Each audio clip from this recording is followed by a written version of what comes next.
Hi! Tuesday evening. இன்னைக்கு நம்ம வீட்ல டின்னர் வந்து சப்பாத்தியும், தக்காளி தொக்குங்க. எத்தன பேருக்கு இந்த காம்பினேஷன் பிடிக்கும்னு சொல்லுங்க. ஆஃப்டர் மேரேஜ் தான் நான் இந்த காம்பினேஷன் பழகுனேன். எங்க வீட்ல எப்பவுமே சப்பாத்தினா குருமா தான். கேரட், பீன்ஸ், பன்னீர்லாம் போட்டு அம்மா ஒரு சூப்பரான குருமா வைப்பாங்க. மாமியார் வீட்ல எப்பயுமே வந்து சப்பாத்திக்கு வந்து தக்காளி தொக்கு தான் விரும்பி சாப்பிடுவாங்க. ஸோ அவருக்கு அதான் பிடிக்கும் அப்படின்றதால நான் வந்து சப்பாத்தி, தக்காளி தொக்கே அன்னைக்கு பண்ணிட்டேன். இந்த ஸ்ப்ரிங்க்லர் பார்த்தீங்கன்னா, ரொம்பவே சூப்பரா இருக்குங்க. நம்ம ஊர்ல அமேசான்லேயே கிடைக்குது. நான் இங்க டெமுல வாங்கியிருந்தேன்.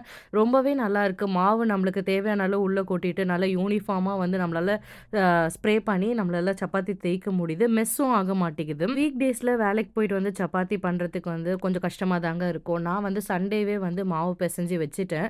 ஸோ டியூஸ்டே இல்ல வெட்னஸ்டே போல என்னைக்காவது நம்ம செஞ்சு சாப்பிட்டுக்கலாம் அப்படின்ட்டு. லஞ்சுக்கு வந்து ரைஸு, உருளைக்கிழங்கு பொரியல், வெண்டைக்காய் சாம்பார் பண்ணியிருந்தேங்க. அதுவும் பண்ணிட்டு லஞ்ச் பேக் பண்ணியாச்சு. அப்புறம் கிச்சன்லயும் பார்த்தீங்கன்னா, எல்லா பாத்திரத்தையும் கையோட வாஷ் பண்ணிட்டு தொடச்சும் விட்டாச்சுங்க. அப்புறம் பூஜை ரூம்ல வந்து இந்த ஆயில் ஸ்ட்ரெயின் ஆகி நியூஸ் பேப்பர்ல வந்து அது ஒரு மாரி தெரிஞ்சது.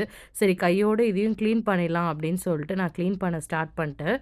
நியூசிலாண்ட்ல இருக்கீங்க. உங்களுக்கு நியூஸ் பேப்பர்ஸ் வேணும் அப்டின்னா, கெமிஸ்ட் வேர்ஹவுஸ் போம்போது ஃப்ரண்ட்ல வச்சிருப்பாங்க. நீங்க எடுத்துக்கலாம். அண்ட் நம்ம வீட்ல வந்து ஃபர்ஸ்ட் டைம் மஞ்சள் வந்து நல்லா அழகா விளைஞ்சு வந்திருந்ததுங்க. பார்க்கவே ரொம்ப ஹாப்பியா இருந்துச்சு. 9:00 ஆனவுனே டிஷ் வாஷர்லாம் ஆன் பண்ணி விட்டுருவேன் நானு. ஏன்னா, எங்களுக்கு 9:00 டூ மார்னிங் 5 வரைக்கும் ஹாஃப் பவர் இருக்கும். அண்ட் பின் டே வேற அன்னைக்கு. ஸோ, அதனால ஜெனரல் வேஸ்ட் பின் எடுத்துட்டு போய் வெளில வச்சுட்டேன். சரியான குளிருங்க.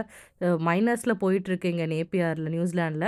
அண்ட் நெக்ஸ்ட் டேக்கு வந்து ட்ரெஸ்ஸும் அயர்ன் பண்ணிடலாம் அப்படின்னு சொல்லிட்டு அயர்னிங் ஸ்டார்ட் பண்ணியிருந்தேன். பாவை இந்த பிராண்ட் வந்து ரொம்பவே சூப்பரா இருக்குங்க. இவங்க கிட்ட இருந்து தான் நான் எல்லா மேக்ஸி, அப்புறம் ஆஃபீஸ் போடுறதுக்கு இந்த மாரி ஷர்ட்ஸ்லாம் வாங்கிட்டு வந்திருந்தேன்.